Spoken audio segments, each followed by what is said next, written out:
நிறத்தின் பெயராலேயோ செல்வத்தின் பெயராலேயோ பெருமிதம் கொள்கிறவன் என்னை சார்ந்தவன் அல்ல என்று நபிகள் நாயகம் அறிவித்திருக்கிறார்.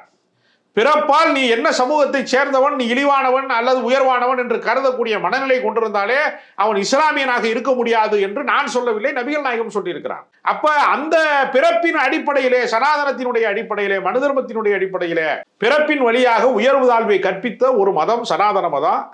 அவர்கள் என்ன செய்தார்கள் என்றால், நம்மளுடைய சாதி மேட்டிமையை ஏற்றுக்கொள்ளாதவர்களாக இஸ்லாமியர்கள் இருக்கிறார்கள். இஸ்லாமிய தத்துவம் இருக்கிறது, ஆதிக்கத்துக்கு எதிரான தத்துவமாக இருக்கிறது.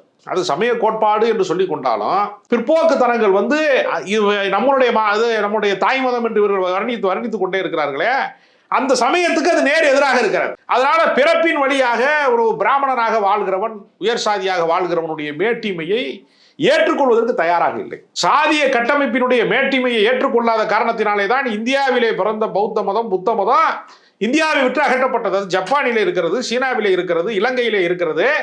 எந்த மண்ணிலே பிறந்ததோ அந்த மண்ணை விட்டு அது அகற்றப்பட்டு விட்டது. அதே போல பிற நாடுகளிலே இருந்து வந்த சமயங்களிலே கிறிஸ்தவம் சாதிக்கு முன்னால் மண்டியிட்டு விட்டது.